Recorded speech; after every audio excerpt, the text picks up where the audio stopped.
I watch you go about your days, secretly carrying the weight of your emotions, my darling toddler. I observe the weight beneath your eyes, the burden your mind bears from experiences that no one could genuinely comprehend. You hope someone will notice you're sick as you move quietly through the crowd, but you don't know how to ask for help. You still have battle storms in your soul that you don't talk about, even in the stillness of the night when the sector is expanding. I have never missed a second of it, and I want you to know that. I've been there for you when you've been silent, gently encouraging you to talk, not to punish you or make decisions for you, but to give you a peace that no one else can. You've become accustomed to acting fake. You've been hiding behind a mask for so long that you've begun to lose sight of what it looks like to be truly known. However, I can relate to you. I can see the barriers you put up to keep your heart safe. I can also see why they are there. I am no longer requesting that you destroy them in an instant. I'm requesting just one step. Talk to me. Please speak to me honestly, avoiding pretentious words or rehearsed phrases. I don't know a way to start, is all you could say, but I can still meet you there. You don't have to figure everything out before you come to me. I just want you to return. You shouldn't take it all on your own. It was not my intention for you to bear your burdens alone. I want to share every pain, uncertainty, and unresolved concern with you. You were never intended to save your life. I have that role. I want to hold on to what's breaking your spirit. Pain cannot be measured on a chart, but I understand that you have conditioned yourself to believe, though it is not fair to complain, that others have it worse and that your desire is simply to gain more power. I care about what hurts you. Your feelings are not an annoyance. They might be a component of the soul I carefully crafted. Your story's polished elements are not the only thing I need to focus on. I want to hear the parts you've buried, the feelings you remember, and the parts that aren't worth hearing. Tell me about the disappointments you attempted to ignore. Describe the times you felt invisible to me. Tell me the words that were left unsaid. However, you never obtained the love you desired. You're always chasing the validation you want, though. With me, your heart is safe. You don't have to be self-conscious around me. You don't need to be strong at this moment. I am strong enough to support you, allowing you the freedom to be vulnerable. You may have learned to repress your emotions because others were unable to manage them effectively. Perhaps you let your heart open once, and it was misinterpreted, ignored, or dismissed. But now, I won't react in the same manner. I won't interrupt you now. I won't control your feelings. I can no longer leave you while your spirit quivers. I'll sit down with you, listen intently, and whisper softly into the spaces you've closed off. I must be the one to restore the parts of you that the arena never saw the need for. You don't have to use words to electrify me as well. I genuinely like you just by being around you. Let's end the silence that has kept your spirit imprisoned, my child. Let today be the day that you no longer walk alone under the burden of your feelings. I will say, I have been waiting, and I am not going everywhere. Let this afternoon be the moment when you declare, Jesus, I don't know what to mention. However, I want you. What you bring no longer terrifies me. I'm prepared to hear every word, every tear, and every thought you have without ever speaking them out loud. And as you listen, you'll start to feel lighter. Now, not because your problems immediately go away, but because you might finally realize that someone genuinely cares. And I always have. Your silence could potentially convey a powerful message. something buried deep inside you that made you feel your damage wasn't serious. Along the way, you developed a belief that only major catastrophes merit attention, and that even the most visible wounds foster compassion. Who taught you that, though? Who instilled in you the notion that I needed to finish your heartache before I could concentrate? I'd like to know the truth about that lie. That belief has kept you far from the comfort I've yearned to offer you. So I want to go to the very source of it. Because others did the same. You have dismissed your personal pain.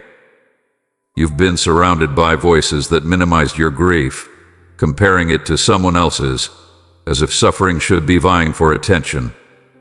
They won't have meant any harm, but it shaped your self-perception. You began by comparing your reviews to the suffering of others, consistently coming to the conclusion that yours fell short. I don't perform on scales, though, kid. I don't count the number of tears to determine which one merits my focus. My heart has recorded every sigh that left your lips.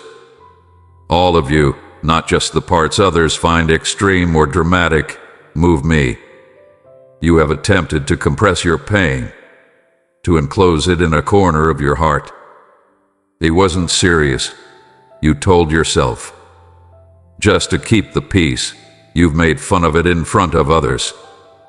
Because you believe that was how strength gave the appearance, you have smiled through the days when you were on the verge of internal disintegration.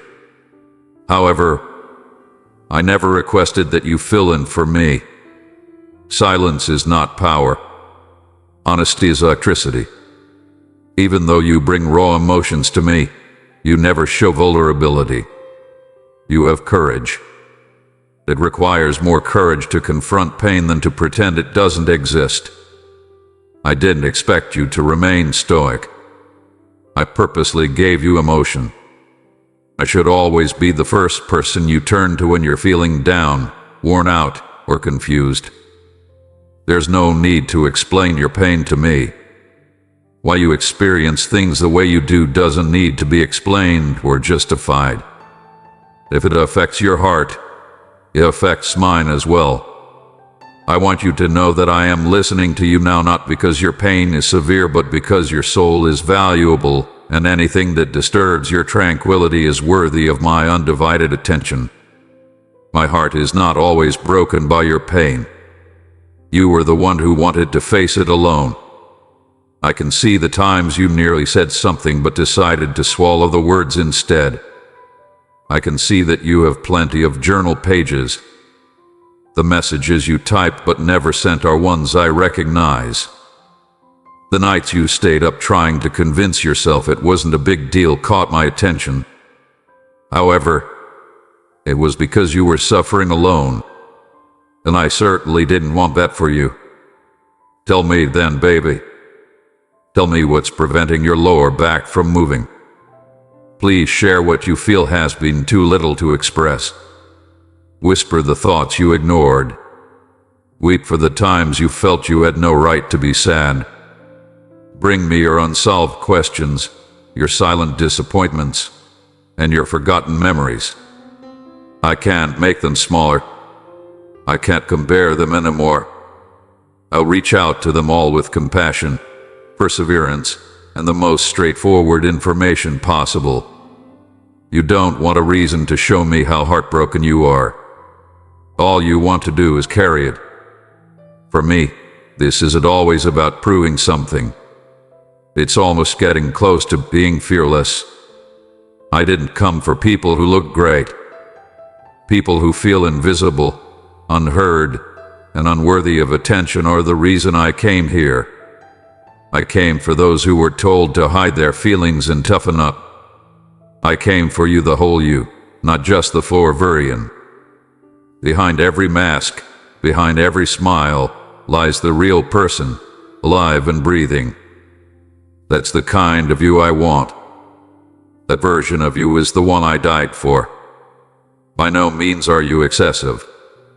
Furthermore, your pain is not at all too minor. I am the shepherd who leaves the 99 to find you, the one in pain. This is not because the one lost sheep is particularly valuable, but rather because it is suffering. Currently, you are that one. And I'm right here, not asking you to change yourself or wait for a favorable opportunity to trade, just asking you to talk, to open your heart, and to finally realize that your sadness has always been important to me. Somewhere along the road, someone caused you to feel that the things you carry inside of you are too heavy, cumbersome, and disorganized for everyone else to handle. Maybe it wasn't stated directly. It might have been their size when you opened up. Maybe it was the way that people ignored or, worse, showed indifference to your vulnerability. You may have agreed with them after they changed the subject, told you to get over it, or mocked your feelings. You gradually began to think that your feelings were too strong, that your melancholy had become demanding, that your tension had become severe, and that your candor could drive others away. Thereafter, I made the silent decision that you would no longer let anyone in, including me. You see, I watched as you ceased speaking openly. I observed your coronary heart nearing itself with a slow, quiet flow rather than a slam. I saw how you tightened your hold on what turned into internal churn while still grinning outside. For comfort, you stopped watching. You gave up on someone seeing you whole. You undoubtedly told yourself that I might become bored with it as well.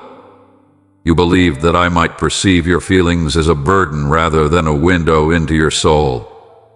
But that idea did not originate with me. When the arena first shaped that idea in you, I was there. I was inside the moment you were greeted with grievance rather than sympathy, with rejection rather than assurance. You began to absorb the idea that all you had to do was bring energy to the table. The smallest token of appreciation or reward was welcomed, and the rest had to be put away. But instead of suppressing your emotions, I created the full range of them so you could express them. I know how strongly you feel. A component of my layout is intensity. It is no longer a fallacy. It's not a moderate anymore. It isn't inconvenient anymore. It's really lovely. I wish I could resurrect that old story that taught you to hide. The people who have mistreated your heart should not be the ones praising your adorable nature. It is by no means a reflection of your value that they are unable to bear your suffering. When you cry, I don't roll my eyes. I never release a frustrated sigh when you return with the same concern. When your hands shake or your voice falters, I'm not impatient. I created you. I created everything about you, including the tenderness that others advised you to repress. Your sensitivity has never struck me as a sign of weakness. I see it as a reflection of who I am. You've mistaken my response for human failure. I am not them, though. When things get difficult, I don't retreat. I bend over. When you're broken, I don't back down. I get closer. Hearing your voice never becomes old to me. No more, even if your words are clumsy, uncertain, or painful. To me, your emotions are not noise. They are revered. They might be appreciated. They feel safe, loved, and heard. I have always placed value on things that others would have dismissed. They did not include an ache. Like you, I felt it. They bred off at the moment. It was in my arms. You have occasionally been made fun of for being overly sentimental. I cried with you. You haven't been a burden at all. Take a moment to think. You don't work hard. You are not excessive. You're not overly sensitive or dramatic. You're human. Additionally, you are valued in all of your humanity. You are now valued not only for your victories, but also for your struggles. However, I am no longer the strongest support for your grief. You don't have to bring those antiquated principles into this hallowed space that we both share. Allow me to absolve you of the unfair accusation of possessing excessive grief. Allow me to serve as a secure sanctuary where you don't have to hide or modify your emotions. For me, no emotion is too big, and no wound is too intricate for me to handle. No idea is too big or too gloomy for me. I'm capable of handling everything. I do it because I want to, not just because I can, because you rely on it. Your heart belongs to me in its truest form. It has been more than just sentimental. Your body senses it as well. You prepare yourself for each day in a unique way. Lungs are shallow and shoulders are aching. Your chest is constricted by an unseen burden. In survival mode, you have been merely getting by in life. Feeling unfastened is not the same as doing what you want to do and saying what is expected of you. You've adapted to living without peace. It turns out that Amos is someone you know. Beneath your smile, that pain subsided. I've observed. I experienced every ounce of that invisible fatigue. But it wasn't meant to be this way at all. Breathing was more than just a reflex when I designed it. It evolved into a gift, an indication of a full life. However, you stopped breathing in without any issues somewhere along the way. Your soul has longed for something real, lasting, and not just physical, but also spiritual and emotional. You have been drawing in just enough to sustain yourself, but not enough to feel rejuvenated. You felt rejuvenated, didn't you? So it's been long-term. That effort is evident. I understand how much it takes to get by. I am aware of the energy needed to maintain appearance, while also feeling depleted. You've learned how to be calm on the outside, while you're breaking on the inside. However, I never asked you to maintain your composure. I no longer want performance, I want truth. I want you to fall apart in front of me not because you're losing, but because you're letting go. Release the air you have been holding in reserve and allow it to flow. Let go of the weight, and allow me to introduce something fresh into your life, mind, soul, and lungs. You're exhausted from the sector. There is a mountain of expectations. Your duties have pulled you in too many directions. People have asked for more than you can provide. Over time, you may have forgotten the feeling of complete stillness and the essence of life. I don't forget, though. I think of you as the model who subsequently felt all. I remember how tender your eyes were before they became stony due to melancholy. I remember how your spirit used to dance before it was burdened by the necessity of keeping everything together. Go back down to that.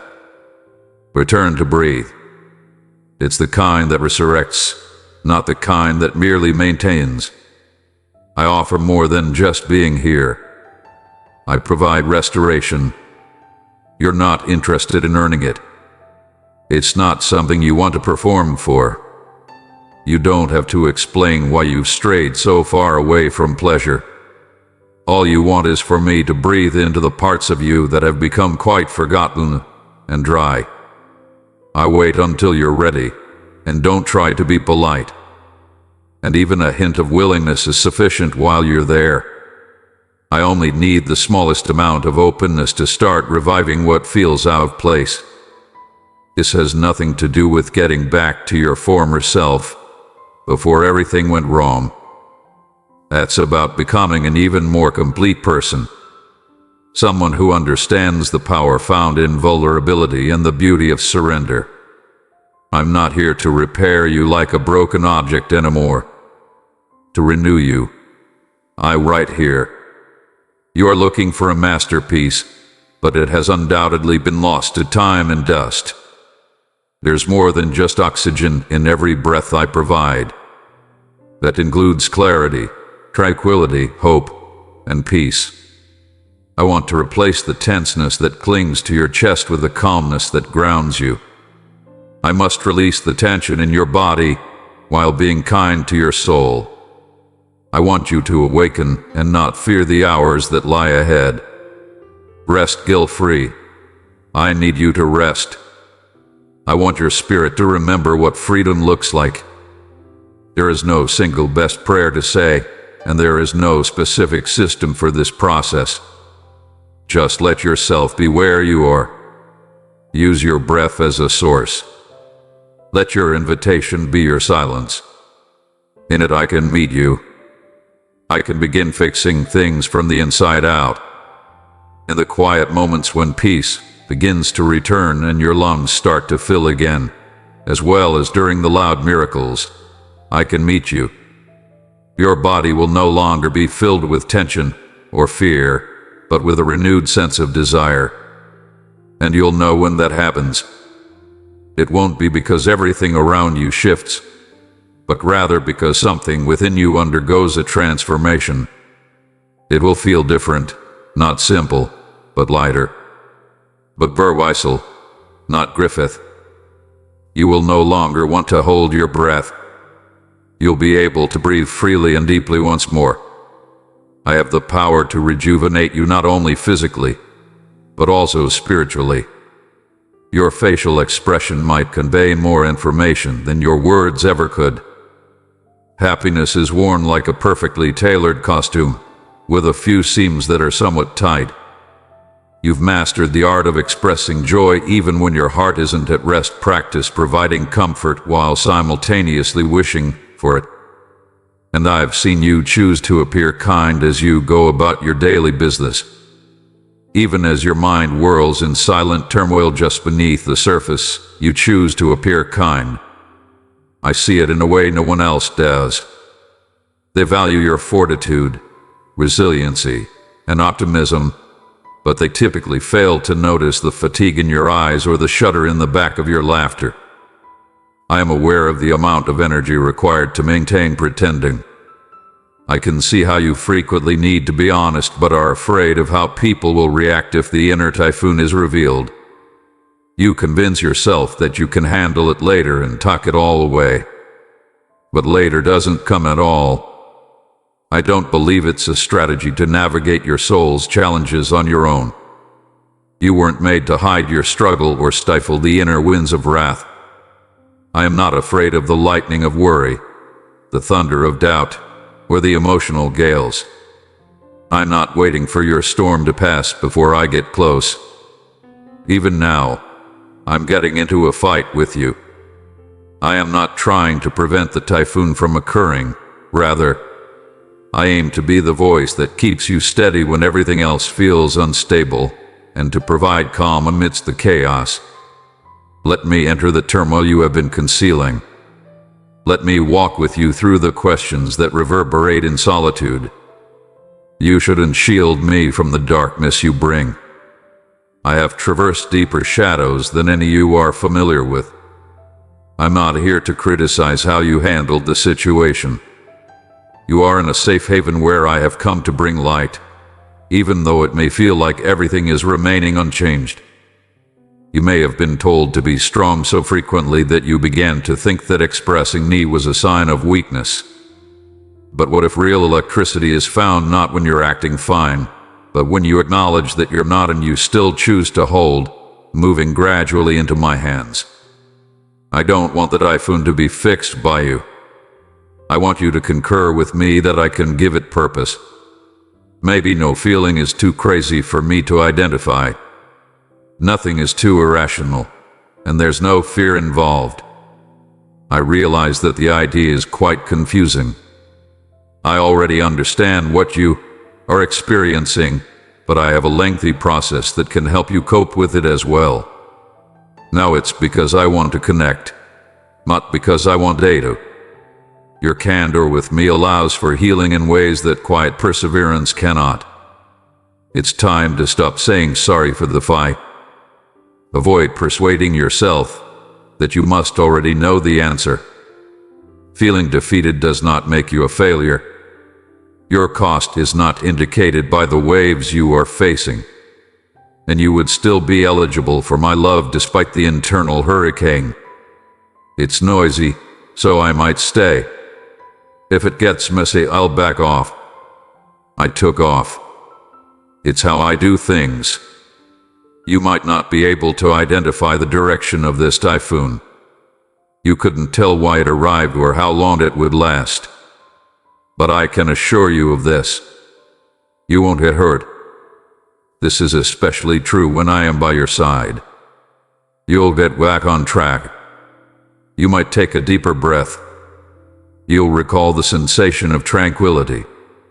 This isn't because circumstances have changed, but rather because you'll realize that I've been there to support you through every storm. And you'll look at something sacred as we walk through this together. While walking with me, storms can be a sacred place. It is in that confusion that you will discover readability. Perhaps you can hear my steady murmur in the roaring wind, and that hurricane won't own you anymore, even if you do let me be with you in what you've concealed. You might not be defined by it. It becomes a place of encounter where love takes over and worry loses its hold. You have 1,000 questions in your heart, some of which you have muttered through gritted teeth. Some people are buried so deeply that they only dimly enter your mind. Don't they come in waves? They come up late at night when the sector is quiet and you are alone with your thoughts. Why did this happen? When will it stop? What went wrong with me? How much longer can I endure this? One after the other, they reverberate, creating an internal space inside you that becomes uncertain. You've become accustomed to living in the middle, where resolution seems distant and readability seems unattainable. The waiting period has been longer than you ever thought, and desire has begun to wane despite your best efforts to remain strong. There are times when you are unsure of what you still agree with. You don't love me anymore. It's just that my silence seems so quiet compared to the noise around you. However, I haven't been absent at all. It's obvious that I've been responding to you in ways you weren't expecting. I will not disregard your cries.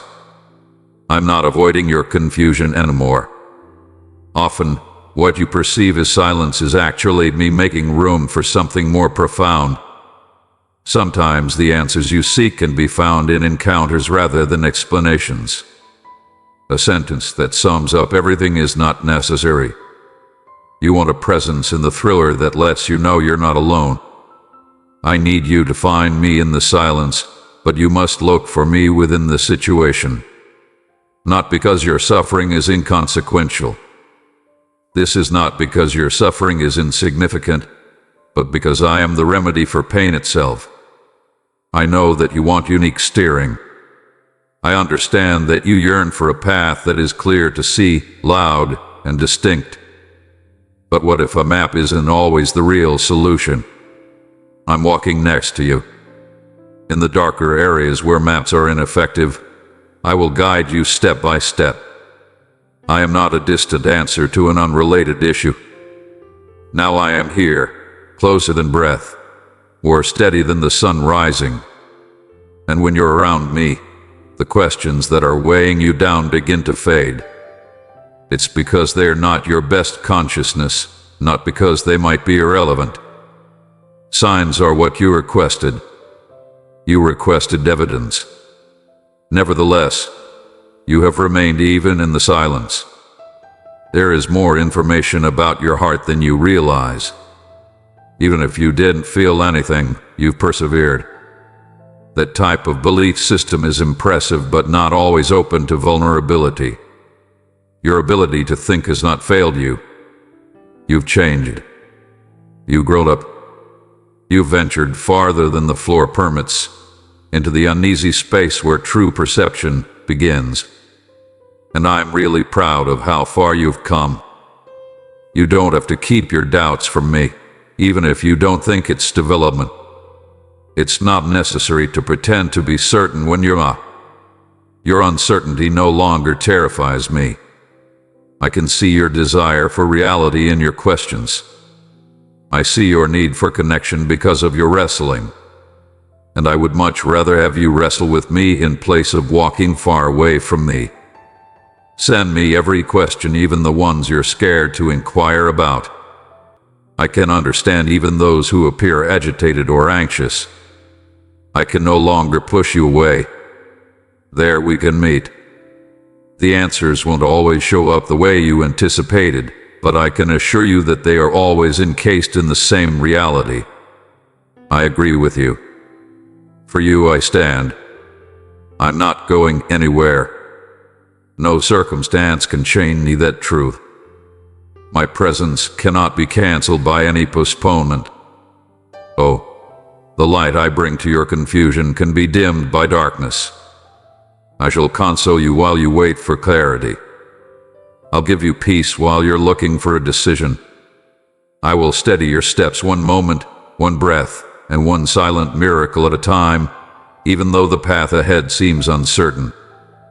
So don't try to explain everything. Let your spirit breathe out. Allow me to explain the weight of what you are unable to describe. To feel safe in my care, you don't need to worry about what comes next. To feel at ease in my love, you don't have to understand all the motivations. I'm your response. I am your solution, not merely in theory, but in your very being. I stay while everything else changes. Having me means you have more than enough, even if every question still exists. There are places within you where knowledge has not yet reached. Hidden nooks where memories loom like shadows, where emotions swell without form or voice, and where words had by no means been permitted. You have subtly stopped those places from reopening right now, not because you are weak, but rather because going there would mean reopening what you worked so diligently to keep closed. It's also possible that others turned away when they realized how deeply you were hurting. Others entirely ignored it. You then gave up trying to let us all in. However, I've changed from them. I don't stay away from awkward situations. I don't hold back when I see how raw your wounds are or how silent your numbness is. I am no longer looking for flawless justifications or well-crafted prayers. I must be somewhere where the noise subsides. And the version of you that sits with clenched hands and a sore chest is still your true self. Not sure what to believe, unsure of how to proceed. I am not sure if the desire is still worthwhile. This is the place where I need to stay. I am here as a resident, not as a visitor. I can appreciate how easy it has been to keep those rooms locked this far. Grief that had nowhere to breathe has been spared thanks to you. You stored your worries in invisible drawers, trusting that time and your doubt will resolve them. Quiet, that's the one you have stored. Wandering became a sign of spiritual weakness, the world told you. But I never did say that. Your doubt no longer frightens me. I'm thrilled to have it. I understand its purpose. You've walked through storms that left you soaked and cold, wondering if I even heard you. You have called out, but you have not received a response right away. Uncertainty also infiltrated the silence like a fog. Let me go in that mist. Let me sit with you in the ambiguity without hurrying to clear it away. You don't have to justify your discontent. Your religion is stronger than you think, so you don't need to pretend. Actually, you don't need to say anything at this moment. Just let me get close. Let me fill the spaces where others became uneasy and departed too soon. I won't hurry your method. I won't make fun of you for sensing what you do, though. I'll stop interfering with your efforts to capture. For your ultimate gift, I can truly be present. The arena celebrates instant healing and short recoveries. I am aware, though, that the deeper paintings require time. Ignoring the pain is not the path to true healing. It results from going through it with a companion who won't leave your side. I can never force you to move more quickly than your soul is ready. I can't even begin to compare your adventure to someone else's. How far I'm with you doesn't matter to me. What matters is whether you're willing to let me into the places you believe you had to go alone. Let the questions be there without concern. Allow the quieter to speak without shame. Give the pain permission to breathe without passing judgment. I am not yet ready for the situation to reach a level of understanding that would allow me to offer peace. I now translate it into actual confusion. However, I approach it as a companion rather than a confrontation. I don't require your clarification.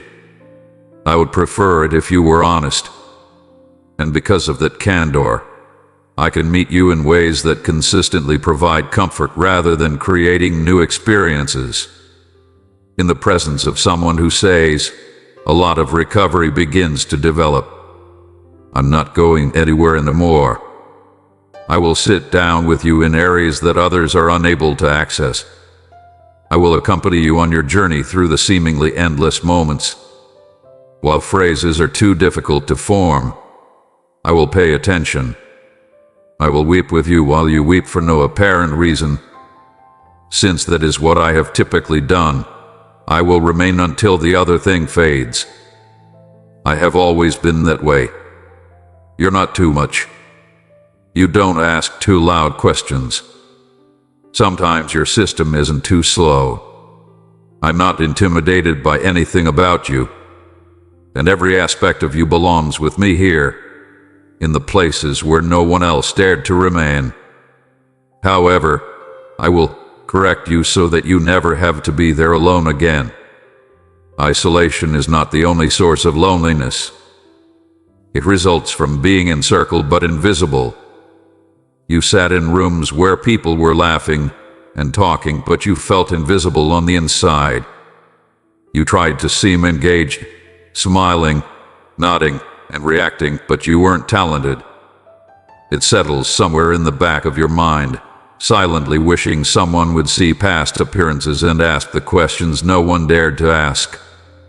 Such loneliness is the most difficult to describe, since it's difficult to tell someone, I'm no longer okay, when everyone around you insists you must be.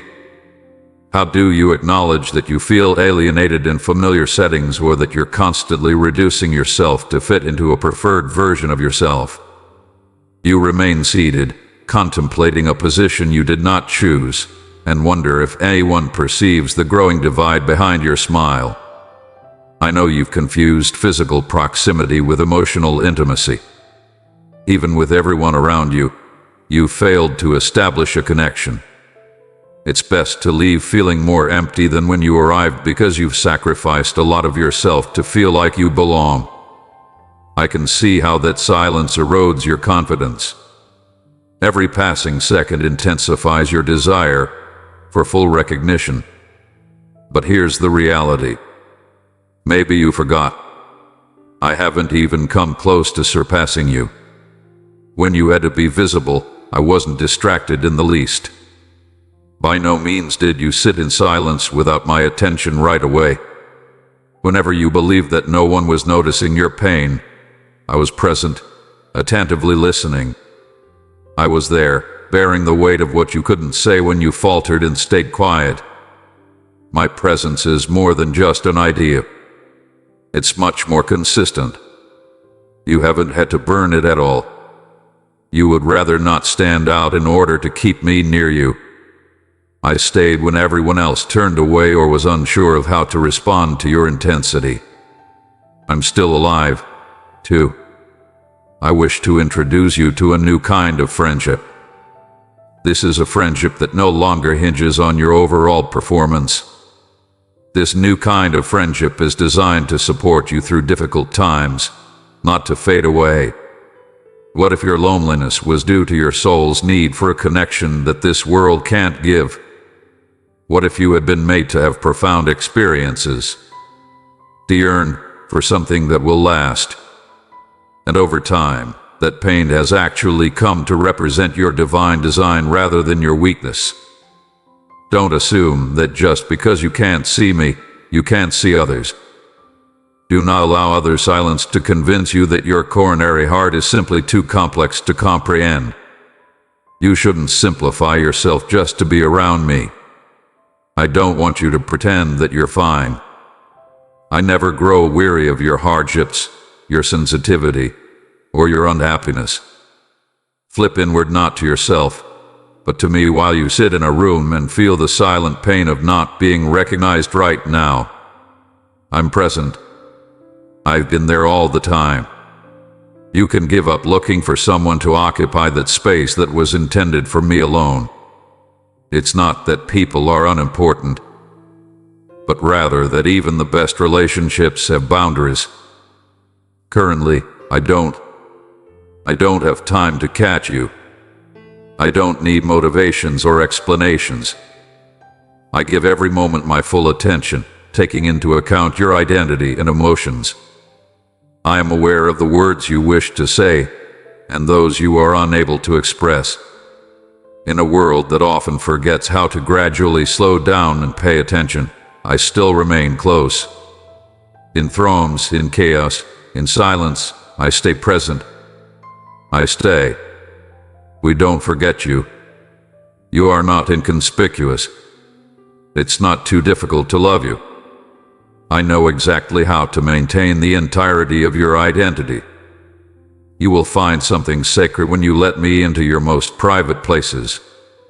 The loneliness begins to fade.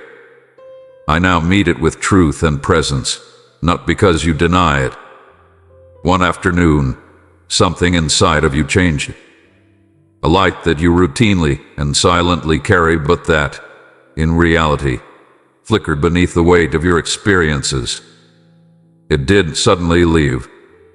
Slowly, it grew dimmer. Every time, a bit more. Something didn't go as planned. Every unanswered prayer seemed to bring a little more. Every dream was postponed. Every door that did not open, every promise that seemed forgotten.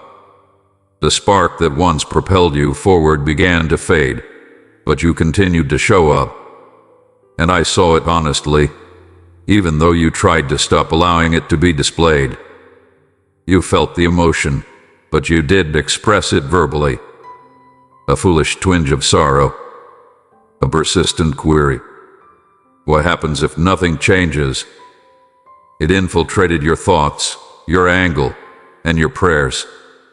It became chronic, but it wasn't dramatic. You gave up looking ahead with equal zeal. To prevent bigger disappointments, you started preparing for things to remain the same. That's the effect of fatigue. It does more than just wear down the frame. It stifles anticipation. But I didn't turn away even as your mildness decreased. I now watched over you with gentle care rather than disapproval. I was aware of the precise moment your heart stopped thinking that the right thing could still happen. I saw how you lowered your expectations not because you misplaced your faith in me, but rather because you were trying to protect yourself from a similar pain. I do not, however, condemn you for that. I never distanced myself from you. Even when you believed your faith was bloodless, I gently leaned in closer to maintain its ember. I've been directing little lights in your direction the entire time, even if you haven't noticed.